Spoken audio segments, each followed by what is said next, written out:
కాలకులాంబోధివిధుమానందరూపిణం అనంతార్యతనూజాతం కృష్ణం వందే జగద్గురుం. సమాజంలో మగవారి డామినేషన్ ఉందని చాలామంది అంటున్నారు, కానీ ఈ మధ్యన మారిపోయి స్త్రీలకి అవకాశం ఇచ్చారు. ఇవన్నీ వినడానికి ఒక్కడు మగవాళ్ళు లేరు, ఇక్కడ ఉన్నవాళ్ళు కొంతమంది తప్ప. స్త్రీ స్వేచ్ఛకి ఇల్లాలి చదువు ఇంటికి వెలుగు అన్నట్టు ఇవన్నీ విన్న ఇల్లాలు ఇంట్లో ఉంటే ఇంటికి వెలుగే. అందుకని అది అర్థం చేసుకున్న మగవాళ్ళు మీకు వదిలేశారు. సో ఇప్పుడు మాస్టర్ గారు ఇచ్చినటువంటి హీలింగ్ అనే సబ్జెక్ట్ తారకేశ్వర ప్రసాద్ ద్వారా మనం విన్నాం. అయితే ఆ సబ్జెక్ట్కి అన్నీ ఎలా ఉంటాయంటే మాస్టర్ గారు ఇచ్చే సబ్జెక్ట్స్ అన్నీ కూడా ఒకదానికి ఒకటి లింకప్ అయ్యి ఉంటాయి. అయితే ఇవన్నీ మనం అర్థం చేసుకోవాల్సింది ఏంటంటే చెప్పేవాడి కోసం కాదు, మనందరి కోసం మనందరం చెప్పుకోవడం. ఎందుకంటే మనందరం గురు పూజలని, సప్తాహాలు, భాగవత సప్తాహాలని, రకరకాల కార్యక్రమాల్లో, ఎన్నో రకాల ఆధ్యాత్మిక కార్యక్రమాల్లో పాల్గొని ఏదో మనం ఆధ్యాత్మికంగా ఎదగాలని, మన ద్వారా ఏదో ఒక మంచి జరగాలని అనుకుంటుంటాం. దీనన్నిటికీ బేసిక్గా ఫస్ట్ కావాల్సింది ఇప్పటిదాకా మనం చెప్పుకున్నట్టుగా బిహేవియర్. మనం ఎట్లా బిహేవ్ చేస్తున్నాము అనే దాన్ని బట్టి మిగతాదంతా ఉంటుంది. సో కాబట్టి మాస్టర్ గారు ఏం చేశారంటే ఈ కొత్త గ్రంథం ఏదైతే మనకి ఇచ్చారో, reflections from the higher consciousness, ఈ పుస్తకం కొనుక్కోని వాళ్ళు ఎవరైనా ఉంటే కనుక కొనుక్కోండి, కొనుక్కోలేని వాళ్ళు ఎవరుంటే నాకు చెప్పండి, నేను కొనిపెడతాను. ఎందుకంటే ఈ పుస్తకంలో నేను అబ్జర్వ్ చేసింది 58 నుంచి 60 మాస్టర్ గారి గ్రంథాల్లోంచి సంకలనం చేసి మనందరం కూడా 365 రోజులు రోజు కనీసం ఒకటన్నా ఇందులోంచి ఓపెన్ చేసి చదువుకున్నట్లయితే, ఆ ఒక్కటి చదువుకుంటే కూడా అది మనం ఆచరణలో తెచ్చుకుంటే జీవితానికి సరిపడా మనకి పని ఉంటుంది. అట్లాంటివి ఇవ్వడం జరిగింది. కాకపోతే ఇంతమందిలో ఏదో ఒక రోజన్నా ఒకటి ఓపెన్ చేస్తామేమో అన్నట్టుగా 365 ఇచ్చారు. ఈ సైకిల్ జరుగుతూనే ఉంటుంది కదా, మళ్ళీ ఎప్పటికీ మనం చదువుకునేది ఇది. అయితే ఇందులో సమయం మరీ ఎక్కువ తీసుకోకుండా మాస్టర్ గారు ఏమి ఇచ్చారో వరుసగా కొన్ని ఇంత పుస్తకంలోంచి ఒక్కసారి మనం కవర్ చేయలేం, కానీ దీంట్లోంచి మనకి అట్లీస్ట్ కొన్ని విషయాలు మనం ఇక్కడి నుంచి తీసుకొని వెళ్ళగలిగి ఆచరణాత్మకంగా మనం తీసుకెళ్ళగలిగేవి కొన్ని మనం డిస్కస్ చేసి అవి మన వెంట తీసుకెళ్దాం. ముఖ్యంగా మాస్టర్ గారు ఇందులో చాలా గ్రంథాలని చెప్పిన దాంట్లో సద్గుణములు అని ఒకటి ఇచ్చారు. సద్గుణములు ఇందులో చెప్పిన విధంగా 3 రకాలట. Whenever you are transacting with anyone, any human being on this earth, you are expected to place yourself forgetting your level of dignity or riches or honor. ఎవరితోనో నువ్వు బిహేవ్ చేసేటప్పుడు నేనెంతటి వాడిని, వాడెంతటి వాడు అనేటువంటివి మర్చిపోయి అవసరానికి తగ్గట్టుగా బిహేవ్ చేయడం అనేది మనం నేర్చుకోవాలి బిహేవియర్లో ఫస్ట్గా. రెండవది uprightness and straightforwardness, simple way of talking and feeling responsible of behaving according to our promises. That is what is called uprightness or straightforwardness. ఇది రెండవ సద్గుణం మనకు అవలంబించాల్సింది. ఇందులో ఒక చాలా ముఖ్యమైన పాయింట్ ఒకటి చెప్పారు చూడండి, behaving according to our promises. ఎవరితో ఉన్నా ఏదన్నా మనం మాట్లాడి మాట ఇచ్చినట్లయితే ఆ మాటకి నిలబడి ఉండటం చాలా ముఖ్యం. అంటే జస్ట్ నాలుగుతో మాట్లాడేయటం కాదు, ఒక రెస్పాన్సిబిలిటీతో మాట్లాడేటువంటి తత్వం కావాలి. ఇది ఎక్కడి నుంచి వస్తుంది? అప్రైట్నెస్ అని కూడా చెప్పారు అక్కడ. సింపుల్గా అప్రైట్నెస్ అంటే ధర్మానుష్ఠానం, అంటే మనం లోపల నుంచి వచ్చేటువంటిది. స్ట్రైట్ ఫార్వర్డ్నెస్ బయటికి కనపడేది. సో కాబట్టి ఇది మన రెండవది సద్గుణం మనకు ఉండాల్సినటువంటిది. మూడవ సద్గుణం గురించి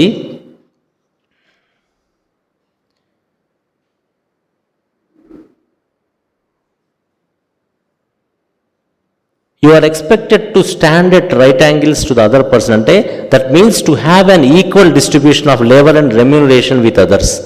నువ్వు ఏదైతే ఎదుటివాడికి ఎక్స్పెక్ట్ చేసావో, పని తీసుకున్నావు, ఒక సర్వీస్ తీసుకున్నప్పుడు ఎదుటివాడి నుంచి నువ్వైతే ఎవరికైనా చేస్తే ఏమి ఎక్స్పెక్ట్ చేస్తావో అదే వాడికి చేయమన్నారు. అది అక్కడ డబ్బనే కాదు, ఒక గౌరవం. మనకి మాత్రం గౌరవం ఉండాలనిపిస్తే మనం కూడా అవతలవాడికి అలా గౌరవం ఇవ్వడం నేర్చుకోవాలి. ఈ 3 ఉండాలి. అయితే ఈ 3 లక్షణాలు మనలో ఉంటాయి కొంతమందికి. కాకపోతే ఎందుకని చెప్పారంటే ఇవి we behave with social virtues in the society not because that we are virtuous. నిజంగా మనం లోపల నుంచి అటువంటి బుద్ధి కలిగి ఉన్నామో లేదో కానీ మనం అలా బిహేవ్ చేస్తూ ఉంటామట. అది ఎప్పటిదాకా చేయాలన్నారో అది కూడా చెప్తారు. ఎందుకు చేస్తామంటే చేయకపోతే అవతల వాడు మనం నిందించవచ్చు, 2 దెబ్బలు కొట్టచ్చు, లేకపోతే మనతో సరిగ్గా రిలేషన్షిప్ ఉండకపోవచ్చు. కాబట్టి బిహేవ్ చేస్తున్నాం కాబట్టి we may not be virtuous. ఎందుకు అలా చేస్తున్నామంటే because life becomes impossible and therefore we are forced to behave truthfully and sincerely. మన లైవ్లీహుడ్ కనుక సొసైటీలో మనకి లభించాలంటే ఈ మాత్రం ఉండకపోతే అది లభించదు కాబట్టి ఉంటున్నాం, కానీ నిజంగా మనం వర్చ్యూయస్ అవునా కాదా అని చెక్ చేసుకోమన్నారు. తర్వాత a spirit to criticise the bad things in the world will cause a wastage of much time and energy. He suffers from lack of confidence in others. This is because of the lack of confidence in himself. ఎదుటి వ్యక్తిని విమర్శించటం అనేటువంటిది అది సద్విమర్శ అని అంటారు. అది ఎట్లాంటిది ఉండాలంటే మనం చేసే విమర్శ కన్స్ట్రక్టివ్గా ఉండాలి. ఇప్పుడు మనం ఇవన్నీ మాట్లాడుకునేవన్నీ కూడా మనందరం ఆచరించి అవలంబించడానికి, నేను ఎంత బాగా చెబుతున్నానో చూడటానికి కాదు, మనందరం ఆచరించి అవలంబించడం కోసం కూర్చున్నాం ఈ హాల్లో మనం. సో ఇందులో మనం ఎదుటివాడిని క్రిటిసైజ్ చేస్తున్నాము అనేటువంటిది ఎప్పుడైతే చేస్తామో మనకు అసలు ఎదుటివాడు కూడా భగవంతుడు అవతారమే, వాడి యందు కూడా అదే వెలుగున్నది, నా యందు అదే వెలుగున్నది, ఆ వెలుగే అనుకోని వాడు అలా బిహేవ్ చేస్తాం మనం. తర్వాత ఇంకొకటి చెప్పారు, a wrong decision is always better than no decision. కొంతమంది చాలా జాగ్రత్తగా బతికిస్తుంటారు. ఎవరిని అడిగామనుకోండి, డిస్పెన్సరీలో మీటింగ్ పెట్టాం, ఏమండి మనం ఎలా చేద్దామంటారు ఈ పని, అస్సలు మాట్లాడరు. ఎందుకంటే నేను చెబితే ఏమనుకుంటాడో అనే కావచ్చు, మనకెందుకు లేని కావచ్చు, కొంచెం చెప్పడు. ఏ పనైనా సరే, ఏ డెసిషన్ అయినా సరే తీసుకోవడం మొదలు పెడితే తప్పైనా ఒప్పైనా పర్వాలేదు చేయమన్నారు మాస్టర్ గారు. ఫస్ట్ ఉద్దేశం మంది మంచిదై ఉంటే సరిపోతుంది అంతే. మనం చేసే ఆలోచన తప్పు, డెసిషన్ తప్పు కావచ్చు, ఆ చేత సరిగ్గా చేయలేకపోవచ్చు. ఇది చాలా ముఖ్యం. అంటే ఆచరణకు వచ్చే వరకు మనం ఆచరించడం ముఖ్యం. అక్కడ అది మనం సరిగా చేస్తున్నామా లేదా అనేది అసలు లేదు. సరిగా చేయడం అనేది దానికి ఒక మెజర్మెంట్ లేదు. సో కాబట్టి మనకు వచ్చినటువంటి ఆలోచన ఏదన్నా ఉంటే అది ముందు ఇంప్లిమెంట్ చేయమన్నారు. Start making any decision right are wrong and you will be soon rectified by your own higher nature. ఇది చాలా ముఖ్యం. అంటే మనం డెసిషన్స్ ఏం తీసుకున్నా తప్పైనా ఒప్పైనా కొంతకాలంలో మనలో ఉన్నటువంటి హయ్యర్ నేచర్ ఏమని కరెక్ట్ చేస్తుంది. అది ఎప్పుడు జరుగుతుందంటే సామాన్యంగా మనకి ఏ పని చేసినా కొద్దిగా మనం ఫీడ్బ్యాక్ అంటారు చూసారా, ఫీడ్బ్యాక్ తీసుకోవటం, మన సెల్ఫ్ ఫీడ్బ్యాక్ మనకు ఉండాలి. నేను చేసిన పని వల్ల ఎదుటివాడికి ఏమైనా కష్టమైతే కలిగించలేదు కదా అని. మాస్టర్ గారు ఇంకో చోట చెప్తారు, ఈ భూమి మీద మనం బతుకుతున్నంతసేపు ఈ సొసైటీలో మన వల్ల, సొసైటీ కాదు ఆన్ దిస్ ఎర్త్, మన వల్ల ఏ జీవికి కానీ ఏ ప్రాణికి కానీ ఎవరికి కానీ ఎంత మినిమల్ ఇన్కన్వీనియన్స్ డిస్కంఫర్ట్ కలిగించే విధంగా జీవించగలిగితే అంత మంచిది. అంటే నడుస్తుంటే కాళ్ళ కింద పడి ఏ చీమలో అవి చనిపోతాయేమో తెలియదు, అలా అవి కూడా మనం చేయలేకపోవచ్చు. కానీ అంతకంటే ఎవరికి కూడా ఒక మనిషికి మన మాట వల్ల కానీ మన చేత వల్ల కానీ ఏ రకమైన ఇన్కన్వీనియన్స్ కలగకుండా ఉండేట్టుగా జీవించమన్నారు. దాన్ని బట్టే మన ఆహారం, మన వ్యవహారం అన్నీ వస్తాయి. తర్వాత we see many bad people soon changing to be good, but a doubter never becomes good though he has spoiled habits. అంటే చూడండి, అంటే ఒక చెడ్డవాడైనా సరే మంచి వ్యక్తి కాకపోవచ్చు గాక, ఏదో డెసిషన్ తీసుకొని ముందుకు వెళ్ళిపోతూ ఉంటే కొంతకాలంలో వాడు మారిపోయిన వాళ్ళని చూసింటాం చాలామందిని. కానీ డౌట్ వాళ్ళు ఉంటారు, అంటే వాడికి మంచి లక్షణాలు ఉంటాయి కానీ ఎప్పుడు ఉపయోగపడ్డా ఎవడికి, ఏ డెసిషన్ వాడు చెప్పడు తీసుకోడు, అలాంటి వాడు ఎప్పుడు బాగుపడటం చూడడం. కాబట్టి మనకి ఎంత మంచి తెలిసినది లేదు, ఎంత జాగ్రత్తగా తెలిసిన దాన్ని ఆచరించామో ముఖ్యం అని చెప్పారు. తర్వాత do not have opinions about others in your mind. Do not suppose or presuppose about any one in this world because it is your mind that is bearing the burden of impressions. అంతే కదా, గాలిబ్ చెప్పానంటారు, జిందగీ భర్ ఆయనాకో సాఫ్ కర్తే ఆ రహా థా Magar ధూల్ చెహరే per థీ. వాడు మొహం బాగలేదు, అద్దంలో చూసుకుంటే అద్దాన్ని తుడుస్తూ వస్తున్నాడు. ఎన్ని సంవత్సరాలు తుడిచినా మొహం అద్దంలో సరిగ్గా కనపడట్లేదు, అంటే అద్దం బాగుపడట్లేదు అనుకుంటున్నాడు వాడు. ధూళి చెహరే ప్రతి మొహం మీద ఉంది వాడికి మచ్చ. ఇట్లాగే కొత్తగా పెళ్ళైన ఒక దంపతులు ఈ రోజుల్లో అపార్ట్మెంట్లో అంతా కూడా గాజు గదులు. సో దొడ్లో ఆవిడ బట్టలు ఆరేస్తుంది, అక్కడంతా బాల్కనీలో గాజులు పెట్టున్నాయి. గాజులు అంటే తెలుసు కదా, సీసాలు పెట్టిన రూమ్. పక్కింట్లో వాళ్ళ ఫ్రెండ్ దిగాడు, వాడు భార్య భర్త. వీడు అంటుంది ఆవిడ వాస్తవ ఆవిడ అంటుంది భర్తతోని, ఏమండి మీ ఫ్రెండ్ భార్యకి చెప్పండి అసలు చాలా ఘోరంగా బట్టలే సరిగ్గా ఉతకట్లేదు ఆవిడ, అంత మురికి ఎలా ఉతుకుతోంది, ఎలా భరిస్తున్నాడండి మీ ఆవిడ, మీ ఆయన ఎంత మంచోడైతే మాత్రం అంత ఘోరమా, చెప్పండి అని ఆవిడ సాగొడుతోంది. సరే ఓ వారం అయింది. ఒక ఆదివారం రోజున ఈవిడ వెళ్ళి బట్టలు ఆరేస్తుంది. ఈవిడ కూడా చూస్తే చాలా నీట్గా ఉన్నాయి ఆ బట్టలు. కాస్త ఏమన్నా చెప్పారా మీ ఫ్రెండ్కి చెప్పినట్టే ఉన్నారే, కాస్త బుద్ధి వచ్చింది దానికి అని అంటారు. అవునే, కాస్త నేను శనివారం కదా మా అద్దాలను తుడిచేశాను అంటాడు. మన ఇంటి అద్దాలను తుడిచాట, అందువల్ల అవతల వాడి బట్టలు బాగా కనబడుతున్నాయి. ఎక్కడన్నా కరెక్షన్స్ మన దగ్గర ఉంటాయి. అది అది అది ఎప్పుడు కూడా మనం గుర్తుపెట్టుకోవాలి. అదే మాస్టర్ గారు ఎందులో చెప్పినటువంటిది. If you do not like anybody, do not like only that moment. ఇది ఒకటి చాలా ముఖ్యం. ఒక్కోసారి కొంతమంది మీద అయిష్టత ఏర్పడవచ్చు, లేక ఏదైనా ఇబ్బంది కలగవచ్చు. ఇక్కడ చూడండి, ఆ టెక్నిక్ ఇచ్చారు మళ్ళీ ఇక్కడ. If you do not like anybody, do not like only that moment, do not carry your dislike for more than few minutes. So, if you remember your dislike and anger for more than one day, it is you who are suffering and not the other person. ఎవరి పట్లన్నా అయిష్టత ఏర్పడితే ఆ ఇష్టత ఎంతసేపు ఉంచుకోమన్నారు? ఆ క్షణం కొన్ని నిమిషాల పాటు ఉంటే వాడితోని ఏదైనా డిస్కషన్ అయింది, అయిపోయింది అక్కడితోని. ఒక గంట కంటే కానీ ఒక రోజు కంటే కూడా ఎక్కువ ఉంచుకున్నట్లయితే ఇబ్బంది పడేది ఎవర్రా? మనమే. చాలామంది మన దగ్గర మందులు కూడా వస్తుంటారు. ఏమిటండి అంటే బీపీ వచ్చిందండి, షుగర్ వచ్చిందండి, ఎందుకంటే మా బాస్ మంచోడు కాదండి, లేకపోతే మా అత్తగారు మంచిది కాదండి, లేకపోతే మా ఆయన మంచోడు కాదండి, ఎవరో చెబుతూ ఉంటారు. కరెక్టే. వాళ్ళతో వచ్చిన ఇబ్బందిని నువ్వు ఎక్కడ తీసుకుంటున్నావు? ఎవరు సఫర్ అయ్యేది ఎవరు అవుతున్నారు? చివరికి మనమే అవుతున్నాం. ఎక్కడ ఎంత మినిమంగా దాన్ని వదిలేసుకోగలిగితే అంత మంచిది. ఇంకా మాస్టర్ గారు పవర్ ఆఫ్ హ్యాబిట్ అనే పుస్తకంలో ఇస్తారు. ఇట్లాంటివి మనకి ఇలాంటి చెడు డిఫెక్ట్స్ అనేటువంటివి ఎదుటి వాళ్ళ మీద ఎప్పుడు వాడి మీద డిఫెక్ట్స్ పట్టుకోవడం అలవాటు అయిపోతూ ఉంటుంటే ఏమవుతుందంటే చివరికి అది కాస్త అదొక హ్యాబిట్గా మారిపోయి అది మనమే కూర్చుంటుంది అన్నమాట చివరికి. అలాంటి వాళ్ళు ఏం చేయాలండి అంటే మాస్టర్ గారు ఏం చెప్పారంటే హ్యాబిట్ హైజాకింగ్ అని చెప్పారంటే దాని బదులుగా ఇంకో కొత్త మంచి హ్యాబిట్ని పెట్టుకోమని చెప్పారు. Take the behaviour of the child. ఇలాంటి వాళ్ళు ఏం చేయాలట? If you use harsh words towards a child today and call him tomorrow with kind words, he will come to you. ఒక పిల్లవాడిని కనుక ఏదైనా మనం గట్టిగా అన్నాం అనుకోండి, ఆ కాసేపు వాడు మొహం మార్చుకున్నా రేపు పొద్దున ఇటు రారా అని పిలిస్తే వస్తాడు. అదే ఒక గ్రోన్ అప్ పర్సన్ని కనుక వాడిని ఏమన్నా అన్నాం అనుకోండి, మళ్ళీ వాడు రేపు రమ్మని పిలిచామనుకోండి, వాడు రాడు మన దగ్గరికి. వచ్చిన మొహం పెటపట్లాడుకొని వస్తుంటాడు.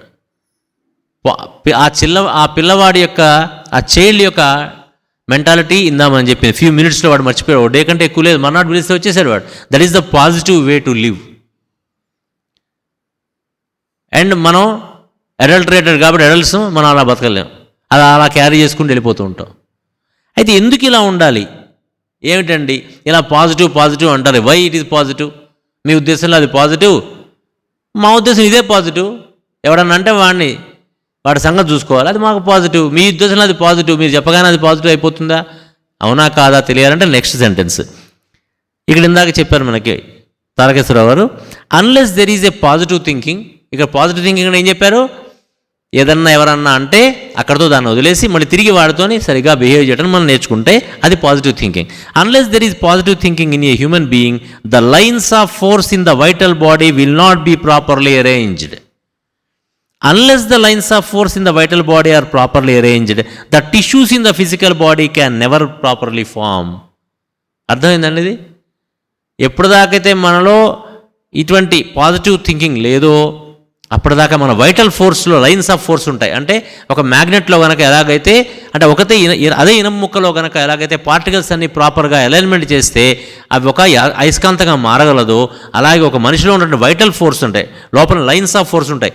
మనలో మెరిడియన్స్ అని చెప్తారు, ఇందా చెప్పారు కదా ఎథరిక్ బాడీ అని. ఆ ఎనర్జీ అంతా కూడా పైనుంచి వచ్చే ఎనర్జీ అంతా కూడా డిస్ట్రిబ్యూట్ అవ్వడానికి, మన రక్తం డిస్ట్రిబ్యూట్ అవ్వడానికి నరాలు ఎలా ఉంటాయో ఎనర్జీ డిస్ట్రిబ్యూట్ కావడానికి మెరిడియన్స్, లైన్స్ ఆఫ్ ఫోర్స్ అని ఉంటాయి. అవన్నీ కనుక ప్రాపర్లీ అలైన్మెంట్ అయ్యుంటే కనుక ఆ వ్యక్తి యొక్క టిష్యూ ఫార్మేషన్ కూడా ఏది ఎలా అవ్వాలో అలా అవుతుంది. ఎవరికైతే ఆ యొక్క అలైన్మెంట్ లేదో టిష్యూ ఫార్మేషన్లో తేడాలు వస్తాయంటే ఆరోగ్యం దెబ్బతింటుంది. కాబట్టి పాజిటివ్ థింకింగ్ చచ్చినట్టుగా వీళ్ళు చెప్పినట్టుగా ఎందుకు ఉండాలి రే బాబు అంటే, మన definition of positive thinking is not of use, only the way scriptures are telling. ఆ పద్ధతిలో మన వేదాంగాలు ఏం చెప్పబడ్డాయో, పురాణ ఇతిహాసాలు ఏం చెప్పారో, పెద్దవాళ్ళు ఏం చెప్పారో, గురువులు ఏం చెప్పారో, అటువంటి పాజిటివ్ థింకింగే మనం అలవర్చుకోవాల్సిన అవసరం ఎందుకు ఉందని, మనం ఆరోగ్యంగా ఉండాలంటే కనుక. When the daily metabolism does not allow the tissues to form properly, the existence of disease in our constitution can never be eliminated. ఎన్ని మందులు వాడినా మన ఆలోచన పద్ధతి మారకపోతే కనుక ఆ మందులు ఎలా ఉంటాయంటే గోడకేసిన సున్నంలాగా. 10 మంది చుట్టాలు వస్తే, అంటే ఇప్పుడంటే కాస్త వైట్ సిమెంట్ వేసాను, మా చిన్నప్పుడు పెళ్ళికి పోయి ఇచ్చామంటే గుర్తు ఏంట్రా అంటే వాడు ముడి నిండా సున్నం అంటుండేది. ఆ ఇంటికి సున్నం పూసేవాళ్ళు, ఇక కూర్చుని వాడికి చొక్కాలకి ప్యాంట్లకి సున్నం అంటేది. ఇప్పుడు నా వెనక చొక్కా కూడా ఉన్నాయి 2 మరకలు.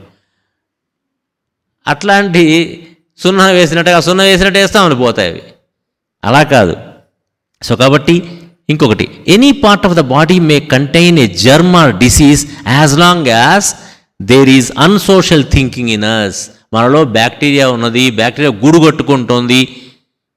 అర్థమైందండి? బ్యాక్టీరియా గూడు కట్టుకునే దరిద్ర ప్లేస్ మన బాడీలో ఉంది. ఎప్పుడు ఉంటుందిరా అంటే when we have unsocial thinking అని చెప్పారు. అన్సోషల్ అంటే అర్థం ఏమిటి? అందరితో కలిసిమెలిసి ఉండలేని స్థితి మనకు కనుక ఉన్నట్లయితే అటువంటి వాడు ఒంట్లోనే ఈ బ్యాక్టీరియాలు గూడు కట్టుకుంటాయి. బ్యాక్టీరియా పోవాలంటే ఎటువంటి స్థితి కావాలి? ఈ పాజిటివ్ థింకింగ్ మనకి కావాలి. అందుకు పాజిటివ్ థింకింగ్ కావాలి. ఎవరి కోసం కాదు, చచ్చిన మన కోసమే. అంటే పాజిటివ్ థింకింగ్ వల్ల మనం బాగుంటాం. The unhealthy mind questions, how can I love my neighbor if he is a bad fellow? మన ఇంటి పక్క వాడు మనం పడదు వాడంటే, వాడిని ఎలా నేను లవ్ చేస్తానండి? పాజిటివ్ థింకింగ్ ఉండమంటున్నారు, వాడు నన్ను తిరుగుతుంటే నేను ఎలా పాజిటివ్గా ఉండాలి వాడితోని అని ఎవరికి అనిపిస్తుందిరా అంటే, మనకి ఎవరికైనా అనిపిస్తుంది చేయొద్దండి. అన్హెల్తీ మైండ్ ఉంది వాళ్ళకి. వాడికి అన్హెల్తీ మైండ్ ఉందంటే ready for the disease to come, disease to appear. It is a typical test of a diseased mind that when 2 of you are talking together and smiling to each other, I think it is only about myself. ఇంకో రోగం ఉంటుంది మనకి. ఎవరన్నా ఇద్దరు అక్కడ మాట్లాడుకుంటున్నారు అనుకోండి, వీడు ఇక్కడ కూర్చొని వాడి గ్యారెంటీగా నా గురించే మాట్లాడుకుంటున్నారు, వాళ్ళిద్దరు నవ్వుకుంటున్నారు నా గురించి చెప్పుకొని నవ్వుకుంటున్నారు అని మనకు అనిపిస్తుందంటే వెంటనే ఏమన్నారు? ఇద్దరు మీ చెరొక రాయేసి తలబలగొట్టం వల్లే మనం సరిగ్గా లేము, మన మైండ్ డిసీజ్డ్ మైండ్ అని అర్థమట. అలా కాకుండా ఇలా అనుకోవచ్చు కదా, అసలు అయినా నా గురించి మాట్లాడుకోవడం పని పట్టలేదు, మన గురించి మాట్లాడుకోవడానికి ఎవరికన్నా. పోనీ ఒకడు మాట్లాడినా వాడేదో చూడు ఎంత హాయిగా నవ్వుకుంటున్నారో వాళ్ళు అనుకోవచ్చుగా మనం. అది హెల్దీ మైండ్ చేస్తుంది. I think it is only about myself. We do not understand that this is as disease normally. ఇది రోగం అని మనం అనుకోం, ఇలా అనిపించటం. Therefore we do not find the cause of disease. అందుకనే మన డిసీజ్ అంటే తెలియదు ఎక్కడ ఉంటుందో. Even though you are really thinking bad of me, why should I react and be a shareholder of your suffering? This is the logic of healthy mind which we find only in the scriptures and which we have to practice and begin to understand. ఒకవేళ వాడు మన గురించి అనుకుంటున్నాడు అనుకోండి, అనుకున్నంత మాత్రాన మనం ఎందుకు దాని గురించి బాధపడాలి? మనం మంచివాడు కాకపోతే మనం అనుకోవాలి కానీ అని చెప్పారు. If I find some defect in you, నేను వెనక మీలో ఏదైనా డిఫెక్ట్గా అబ్జర్వ్ చేస్తుంటే, it may be your defect or it may be my defect. ఎదుటివాడిలో ఏదైనా తప్పు కనపడితే దానికి 2 కారణాలు అయి ఉండొచ్చు. ఒకటి నిజంగా వాడు తప్పువాడు అయి ఉండొచ్చు, లేక నేను వాడు తప్పు అనుకుంటూ ఉండొచ్చు. కాబట్టి వాడు డిఫెక్టివ్ ఫెలో అనుకోవడానికి పర్సంటేజ్ ఎంత ఉంది? 50% chance. If I find some defect in you, it may be your defect or it may be my defect. So, there is only a 50% chance, and if I talk to him about you, can I have any scope of rectification? So, ఇది కాబట్టి defect ఎదుటివాళ్ళలో కనపడింది అనగానే వాడి తప్పు అని కాదు, correction మన వైపు చేసుకోమన్నారు. ఎలాగైతే పంచదార నాలుక మీద మాత్రమే తీయగా ఉంటుంది, చెవుల్లో వేసుకుంటే గలగలలాడుతుంది, కంట్లో వేసుకుంటే గరగరలాడుతుంది తప్ప తీయగా ఉండదు కదా. పంచదార తీయగా ఉన్నట్లయితే ఎక్కడైనా తీయగా ఉండాలి కదా. సో వాడు డిఫెక్ట్ ఫెలో అయితే కనుక నాతోనే ఎందుకు డిఫెక్టివ్గా ఉంటున్నాడు వాడు, ఆ పక్కవాడితో చాలా స్నేహితంగా ఎందుకు ఉంటున్నాడు అంటే కరెక్షన్ ఎక్కడ జరగాలి? ఆ 50% మనలో కరెక్షన్ జరిగింది అనుకోండి, వాడు మనతో కూడా బాగానే ఉంటాడు. సో కాబట్టి ఈ రకమైన ఆలోచన మనకి అందాలంటే ఇటువంటి పుస్తకాలు చదువుకోవాలి. ఇంకా ఏం చెప్పారు, ఉదాహరణకు ఏదైనా ఒక కంపెనీ తీసుకుందాం. మనం చాలా మొబైల్ కంపెనీ మొబైల్ వాడుతూ ఉంటాం. చాలా మొబైల్ కంపెనీస్ వచ్చినాయి, కొన్ని కనుమరుగిపోయినాయి కదా. ఏవి నిలబడ్డాయి? ఏవైతే వాటి డిఫెక్ట్స్ని తెలుసుకొని ఆ డిఫెక్ట్స్ని కరెక్షన్ చేసుకున్నాడో ఆ మొబైల్ కంపెనీ నిలబడి రాజాన్ని నిలుతున్నాయి. ఒక మొబైల్ కంపెనీ కాదు, ఎనీ కంపెనీ, ఎనీథింగ్. కాబట్టి ప్రతి హ్యూమన్ బీయింగ్ గనక సంతోషంగా సుఖంగా ఉండాలి, ఆరోగ్యంగా ఉండాలి, ఒక మంచి స్థానం పొందాలి 10 మందిలో, సమాజంలో అంటే వాడికి కూడా కావాల్సిన లక్షణాలు ఏమిటంటే అంటే మొదటి లక్షణం డిఫెక్ట్స్ కనపడకపోవటం. ఒకవేళ డిఫెక్ట్స్ కనపడితే వాడి డిఫెక్ట్స్ ఏంటో వాడు తెలుసుకొని ఆ డిఫెక్ట్స్ని యాక్సెప్ట్ చేసి ఆ డిఫెక్ట్స్ని కరెక్షన్ చేసుకోగలిగే వాడిని ద స్ట్రాంగెస్ట్ పర్సన్ అని చెప్పారు మాస్టర్ గారు. ఎవరికైతే తన డిఫెక్ట్స్ వాడికి కనపడుతూ కరెక్షన్ చేసుకుంటున్నాడో. అయితే కొంతమంది ఉంటారు డిఫెక్ట్స్ కనపడుతూనే ఉంటాయి వాడికి, కరెక్షన్ చేసుకోడు. వస్తుంటారు మన దగ్గరికి, సార్ నాలో ఈతో ఓపెన్ సార్, నాలో ఆలో ఓపెన్ సార్, నేను ఇట్లా కలవలేను అట్లా కలవలేను అంటాడు తప్ప వాడు కరెక్షన్ చేసుకోవడం ట్రై చేసుకోడు. కానీ కరెక్షన్స్ కూడా చేసుకోవాలి, అది చెప్పారు. తర్వాత ఇంకొకటి చాలా చాలా సింపుల్ పాయింట్స్ ఇవన్నీ కూడా. The more we try to make our thoughts distinguished from others, ఎంతైతే మన అందరికంటే యూనిక్గా, సపరేట్గా, స్పెషల్గా కనపడాలి అనుకుంటుంటామో అంత మనం పక్కకి వెళ్ళిపోతాం. ఉదాహరణకు పొద్దున్నే ఒక ఎగ్జాంపుల్, నేను పోయి ఒక చెట్టు కింద మూల కూర్చున్నా, పొద్దున ఒక చెట్టు కింద కూర్చున్నా బాగుందని. అందరికి ప్రసాదాలు వాళ్ళు వచ్చారు, 4 వచ్చారు ప్రసాదాలు పెట్టడానికి, నా దగ్గర ఒక్కడు కూడా రాలే. ఎందుకంటే నువ్వు ఎక్కడెక్కడ కూర్చున్నాక స్పెషల్గా రాలే. అందరిలో కూర్చుంటే వచ్చి పెట్టేవాడు, 4 పెట్టేవాళ్ళు. ఇప్పుడు ఏమవుతుంది, స్పెషల్గా ఉండాలని ప్రయత్నం చేస్తే. అందుకని మాస్టర్ ఏం చెప్పారంటే be common, have something commonness in you. Commonness అంటే అందరిలో ఉండేటువంటి లక్షణాలు కలిగి ఉండాలి, అందరితో పాటు కలిసి ఉండాలి. ఉన్నట్లయితే అప్పుడు వాడేమన్నా నీకు చేయడానికి ఉంటుంది, నువ్వేమన్నా వాడికి చేయడానికి ఉంటుంది. నువ్వు అందరికంటే స్పెషల్ అనుకోండి, వాడు ఆల్రెడీ మహానుభావుడు, వాడికి ఏం చేయడు. నేను స్పెషల్, వీడికి నేనేం చేసేది అంటే నువ్వు చేయవాడికి. సో కాబట్టి ఇచ్చిపుచ్చుకోవడానికి ఉండవు. So don't have any uniqueness, don't have any special thought. మనకి మనం ఆపాదించుకోకూడదట. ఇది ఎవరో మనకు గౌరవం ఇచ్చారు వేరే విషయం, మనకి మనమే గౌరవించుకోకూడదు. సెల్ఫ్ రెస్పెక్ట్, సెల్ఫ్ పిటీ, ఈ రెండు మనకి కిల్ చేసే పెద్ద ఇది. The more we are different from others, the less is there that is common with others. Unless we have something in common with others, we cannot be useful to others or others cannot be useful. దీనికి ఒక example చెప్పారు, చాలా అసలు దిమ్మ తిరిగిపోయే example. చూడండి, గాలి అందరికి common కదా, అవునా కదా. వాడు ఎంత ఢిల్లీకి రాదైనా అదే గాలి పీల్చుకోవాలి, ఇక్కడున్నా మనం అదే గాలి పీల్చుకోవాలి. ఎందుకు? అది కామన్నెస్ ఉందని, common, it is very common. కాబట్టే అది ఇంతమందికి జీవితాన్ని ఇవ్వగలుగుతోంది, ఇంతమందికి ఉపయోగపడుతోంది. అలాగే నువ్వు 10 మందికి ఉపయోగపడాలరా అంటే నీలో ఆ కామన్నెస్ ఉండాలి అని చెప్పారు. బట్ మనం పొద్దున్న లేస్తే ఏం ప్రయత్నం చేస్తామంటే వేరే వాడికంటే స్పెషల్గా ఉంటే బాగుంటుంది. చీర కొనుక్కోవాలంటే కూడా పక్కింటి వాళ్ళ కూడా ఇదే ఉంది, 10 మంది ఇదే కడుతున్నాను, నేను వేరే చీర కొనుక్కోవాలనుకుంటాం. Omnipresence of God teaches us that He is not ashamed of being present in the so-called inferior beings also. ఇక్కడ చూడండి, చెంపదెబ్బ కొట్టారు. మనకి చాలాసార్లు చాలా రిజర్వేషన్స్ ఉంటాయి. వాడు మంచివాడు, వీడు మంచివాడు కాదు, వాడు ఆ జాతి వాడు, వీడు ఈ జాతి వాడు, లేదా వాడు ఆ ర్యాంకు వాడు, వీడు ఈ ర్యాంకు వాడు, వాడు ఆ మతస్థుడు, ఈ మతస్థుడు, లేకపోతే స్పిరిచువలిజంలో మళ్ళీ ఆ గురువు కింద ఉంటాడు, ఈ గురువు కింద ఉంటాడు, ఆ శాఖ వాడు, ఈ శాఖ వాడు, ఎన్నో ఉంటాయి. ఇటువంటి ఇన్ని శాఖలు లేనివాడు భగవంతుడికి ఏ శాఖ లేదు. చూడండి ఎంత సింపుల్గా చెప్పారు మాస్టర్, చెంపదెబ్బ కొట్టి ఉంటుంది. Omnipresence of God teaches us that He is not ashamed of being present in the so-called inferior beings also. The so-called inferior beings, మనం ఇన్ఫీరియర్ అని ఎవరు చెబుతాం, వాళ్ళు కూడా భగవంతుడు హాయిగా ఉన్నాడు. ఆయన వెళ్ళినటువంటి తారతమ్యత మనకెందుకు? అంతకంటే గొప్ప మనం? దీంతో కొమ్ములను విరిగిపోవాలి.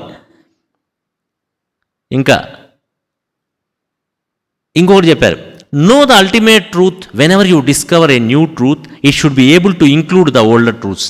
ఏదన్నా మనకి ఓ పుస్తకం చదివో ఎవరన్నా చెప్పిన మాట వినో ఏదన్నా అనిపించింది సత్యం, అప్పటిదాకా ఒకటి సత్యం, ఇవాళ ఇంకో సత్యం అనిపించిందట. ఏ సత్యం ఎలా ఉండాలంటే పాత సత్యం అనేది ఏదైతే ఉందో, మనకి తెలిసినట్టు పాత సత్యం ఏదైతే ఉందో దాన్ని కాంప్లిమెంట్ చేస్తూ ఉండాలట ఈ సత్యం.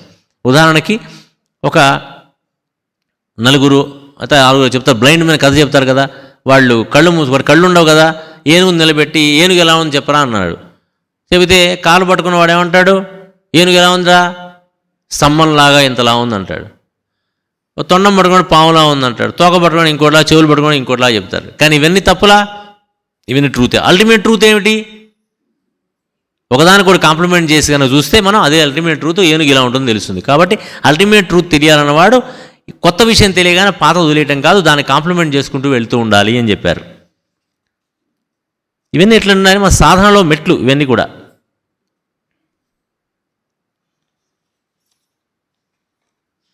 ఇలా పేజీ పేజీకి ఉన్నాయండి మనం నేర్చుకునేవి.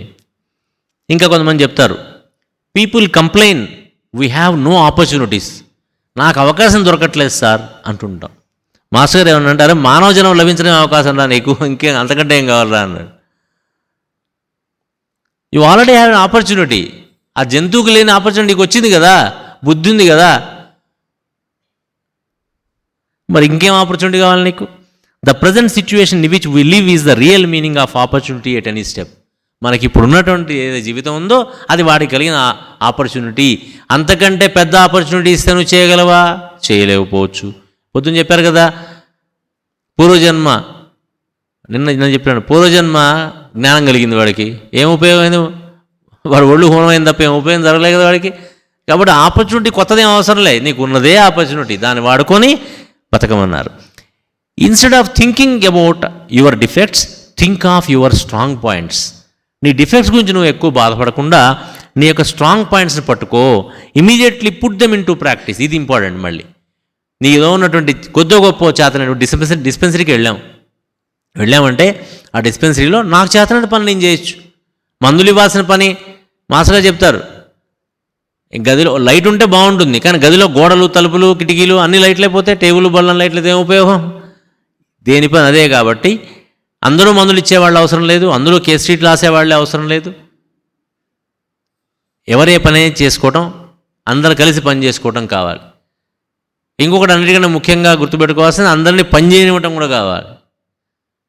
రాను రాను మన డిస్పెన్సరీస్, ముఖ్యంగా ఎక్కడైతే డిస్పెన్సరీస్ కొంతకాలంగా నడుస్తూ వెళుతూ ఉంటాయి, కొత్త డిస్పెన్సరీలు పర్వాలేదు, వాళ్ళు చాలా చాలా హాయిగా చేస్తూ ఉంటారు. నేను చూస్తుంటా, కొత్త డిస్పెన్సరీ కూడా వెళ్తుంటాను, ఎప్పటి నుంచో నడుస్తున్న డిస్పెన్సరీకి వెళ్తుంటే చూస్తుంటే ఆ కొత్త డిస్పెన్సరీల్లో చాలా ఆనందంగా, చాలా ఉత్సాహంగా కలిసి పనిచేస్తూ ఉంటాయి.